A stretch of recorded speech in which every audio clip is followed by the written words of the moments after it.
Suicide Squad Kills the Justice League has been a game that has been in the spotlight over the past couple years, and with the fact that it is now released, it I needed to talk about it. I had to talk about it. It is just another game in the long line of IPs and characters that have been desecrated and destroyed by these activists who don't care about our characters or our stories or our heroes. And they have once again struck. And this one, I could not sit back and just be quiet on. I've done it so many times, but I can't this time. I felt a rage inside me when I saw this stuff. So let's go through the Justice League, the Kill the Justice League game. Suicide Squad Kill the Justice League was announced back in like 2020, 2021, and was initially scheduled to release in 2022, but was delayed multiple times due to the fact that not WB, but Warner Brothers had pretty much asked Rocksteady to change the way the game was, and the game moved into a live service model, which people weren't a fan of, and especially after Rocksteady had confirmed this game was set in the Arkham universe. This game is canon to Batman Arkham Asylum, Arkham City, Arkham Origins, Arkham Knight. It's canon to all those 4 games. And this game takes place after the events of Arkham Knight. So when they announced that, everyone was excited. Like, oh wow, we're going to get to see, post Arkham Knight, what the world is, how it's operating after Batman. We get to see the Justice League of the Arkham universe. People have been wondering, maybe after this game we could lead to like a Superman game set in the Arkhamverse, a Flash game in the Arkhamverse. The possibilities are endless.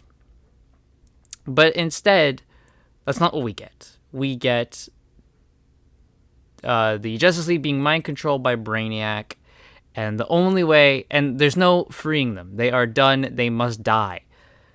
Everyone heard that and went, well, that's not true. They'll probably find a way to, figure it out, or this isn't actually the Justice League. These are clones, and the real Justice League is being held captive in Brainiac's ship somewhere.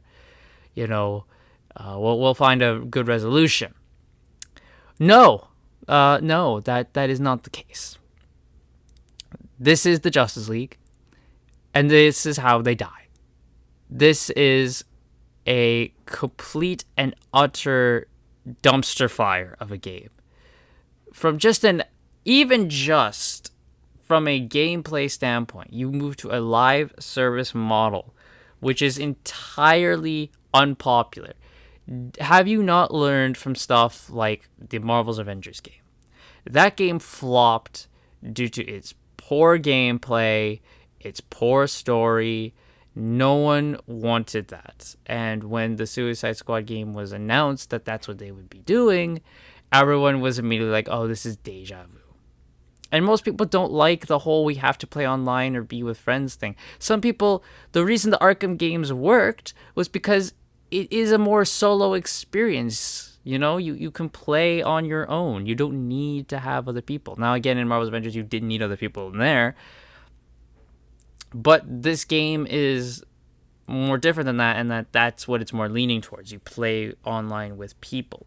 What if I don't want to? What if I just want to play the game on my own? What if I don't have online friends to play with? What am I going to do now? So we move on to the supposed leaks, the leaks that came out so many weeks ago of how the Justice League die, how some members of Justice League die. The big one was Batman. Now, Batman, of course, everyone was ecstatic to see Batman in this. This is the last portrayal Kevin Conroy is going to have of Batman when he passed away. Rest in peace, Kevin Conroy. He is the definitive Batman. This was the last thing he recorded as Batman. This is his last performance. And it was a fitting end, the character he started back in 2009 playing the Arkham Batman, he gets to play him again. However, we got to see how he died. And it is some of the most disrespectful and downright egregious things I've ever seen. We heard the dialogue, and people were like, "This can't possibly be real. There has to be something else. There's no way that they are this stupid and so far up their own ass that they would allow Batman to die like this." And the game comes out, and it is proven, nope, the leaks were real. That's how he dies. So let's go forward and discuss how every member of the Justice League meets their bitter end. John Stewart's Green Lantern is shot in the head by Deadshot while he's laying on the floor. And Deadshot makes a quippy one-liner about how they're getting time off for good behavior. Speaking of Deadshot, they mention the fact that Deadshot is now black. Now, anyone who's played any previous Arkham games will know Deadshot is not black. So, why is he black in this game? Well, Captain Boomerang even says that in the beginning. He goes, "Isn't Deadshot supposed to be white?" And Deadshot says something along the lines of, "Aren't you supposed to shut your mouth?" And it's like a, haha, we acknowledged it, guys. We're self-aware. So now we're just going to go, no. By doing that, you've ruined it more, because now it's like, okay, now people are aware, and people in universe are aware you're supposed to be a white guy and you're a black guy now. You've just created more problems. You morons. Anyway, the Flash dies, and Captain Boomerang legitimately pisses on his corpse. Imagine being like Warner Brothers and telling them that you can just destroy all these beloved characters, all our top IPs. You can just piss on their corpse. And they took it literally, very serious. We will do that. We will piss on their corpse. Wonder Woman dies, and Wonder Woman is the only member of the Justice League who is not mind controlled. Because of course it's Wonder Woman, right? Of course, out of the team of the 4 men and 1 woman, the woman is the one who isn't mind controlled and evil, and she dies. She's killed by Superman. Wonder Woman, even in this game, just looks awful. Her model is appalling, but her model is another problem, which we have been seeing more and more in video games and movies and shows and just the culture in general of we can't have attractive women on the screen anymore. Because for some reason they think it's objectifying to have a beautiful woman on camera when that is not the case. I don't know I'm going to tell you something that, this will come as a big shock. But men like beautiful women. And women like handsome men. I know. Huge shocker. Huge shocker. But also, little tidbit. The reason Aquaman 1 made about $1 billion was mainly because women who went to see it because they thought Jason Momoa was handsome. And you just see it more and more now that they just try to make women just blah. They're not,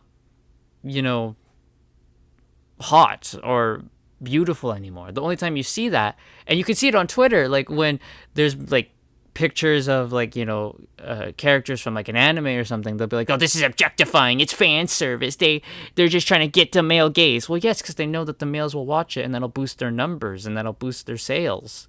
Because at the end of the day, it's about making money, and having attractive characters helps because it brings people in. But the reason these people are so adverse to this is because they're jealous that they will not be that. People are jealous. You see these blue-haired land whales be, making up a storm over the fact that people thought Black Widow was attractive, so for example. And they tried their hardest to make her not attractive for her own movie. And also notice how this whole you're appeasing the gays thing only works one way. Might I remind you of Thor Love and Thunder, where it was perfectly fine for Thor to be stripped naked and show all Chris Hemsworth's muscles. That's fine. They even have, female Thor and Valkyrie, openly gawk at him. That's fine. But if we were to say, do a scene where Wonder Woman, wears a very revealing outfit in a movie, and Steve Trevor gawks at her, well, he's just, being misogynist and looking at her like that. No, that's not how this works. You can't go to what this is no rules for they, no rules for me thing. No, no, no, no, no, no, no. That's not how this works. And it's not just Wonder Woman. If you look at Harley Quinn in the game, compare Harley Quinn, how she looks in the video game, to Harley Quinn in Arkham Knight, which is supposedly the same character. It is not. There is no way you can tell me that Harley Quinn in Arkham Knight is the same character as Harley Quinn in Suicide Squad. Harley Quinn in Suicide Squad wears mom jeans and goes to the grocery store at 9 in the morning. Okay? Harley Quinn in Arkham Knight was a night. She's a party girl going out on the town. Okay? Another example would be Talia al Ghul, how she looks in Gotham Knights. You expect me to believe Bruce Wayne fell in love with that? No. But then you look at Talia al Ghul from Arkham City, and it's like, oh yeah, I can see it. That's part of the character. They use their beauty to their advantage. If we move on now to Superman's death in the game, he actually is the one death that I think I'm not happy about them killing him, but his death is pretty much, after you deplete his health bar, he groans in pain, and then he just falls down, and then that's it. So at least I don't, spit on his corpse, or just have King Shark drop his trousers and dump a turd on Superman's head. No. They just kind of be like, oh, I hope he's dead, and that's it. So in that aspect, at least, they leave Superman alone there. Time for Batman now. They disrespect Kevin Conroy's Batman in multiple ways. So the first one is there is a hologram of Kevin Conroy's Batman pretty much saying, if you're doing this, I have contingencies to take out the Justice League, Tower of Babel. Oh, okay. He even calls it like the Babel Initiative. And it's like, okay, all right. But then Captain Boomerang just speeds up the hologram and goes, all right, let's move along. It's like, oh, screw you. You don't have any respect for these characters in any aspect, do you? Then there is the part where you see Robin's mask. So Robin is dead off camera. Batman killed him off camera.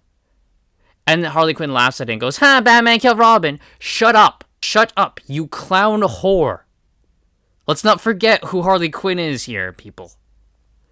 Before you try and make her this big virtue signal of Harley Quinn being this feminist icon, let's not forget what Harley Quinn's known for. Then Batman's death itself. He sits on a park bench bloody and beaten after they beat him up, and Harley Quinn gives a speech.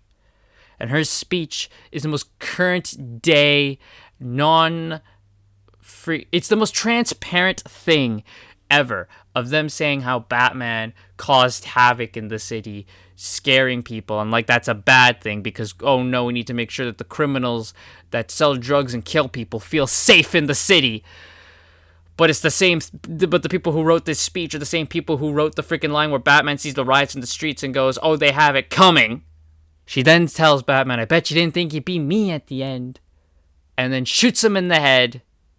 And that is the death of Arkham Batman. That is the death of Kevin Conroy's Batman. And it is a load of bullshit. The people who are in charge of this game are disrespectful. They are arrogant. They are ignorant. And they are every other word you can use in a thesaurus to basically say stupid. They do not care for our characters. They do not care for our stories. They do not treat them with respect. So, she even says in the speech, going back to Harley Quinn's speech, she says, it is our turn now. Well, guess what? In your turn, you have ruined our stories. You have ruined our characters. You have taken our beloved IPs and you have just spat on them. You have thrown them on the ground and pushed them underneath your heel. Well, guess what? Your turn's almost up. We're seeing it more and more now, with Disney having the worst year ever last year, with streaming services losing numbers, with shows getting low ratings. It's almost our turn again. And when it's our turn again, you better believe we are not going to be nice to you. You weren't nice to us. We're not nice to you. If you play a game of Simon Says and you make your friends do the most stupid things and treat them horribly, you can damn well expect that when it's their turn, they're going to make you do the same. That's exactly what we will do when we get our hands back on our IPs and characters. You're going to be treated the way you treated them. Actions have consequences. You like the whole consequence culture thing? Well, guess what, buddy? It's your turn very, very soon. The people in charge right now, these activists who don't love anything they seek to destroy because they are jealous that they cannot create what has already been created. The things that are popular that we love, they know that they don't have a creative bone in their body to make it. They can barely make a ham sandwich without failing. So they just decide they are going to destroy and co-opt it and make it for them. But the problem is they are a minority. A small minority. A vocal minority that is getting pushed back day after day. And we are coming back. We will be back with a vengeance.